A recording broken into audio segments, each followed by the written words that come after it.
Please పప్పులు చాలా కలగండి please. దగ్గు లేచింది మమ్మీ యూత్ పుట్టు పొడి ఇడితే మమ్మీకి చెప్పా. చెప్తాను చెప్పవు కదా ప్రామిస్ పక్క.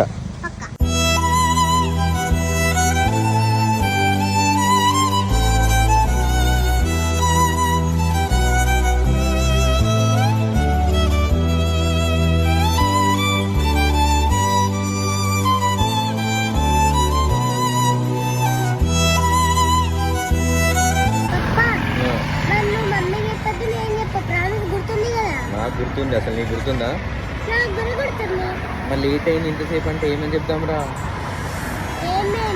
బండిలో పెట్రోల్ అయిపోతే పెట్రోల్ కొట్టించుకొని వచ్చినాం, అంతలో లేట్ అయిందని చెప్తాం. సూపర్. బండిలో పెట్రోల్ కొట్టి ఇంత లేట్ అవుతా? నిజం చెప్పాడు ఏమో తినచ్చారు కదా దగ్గర, ఏమో తిన్నావు కదా నిజం చెప్పు.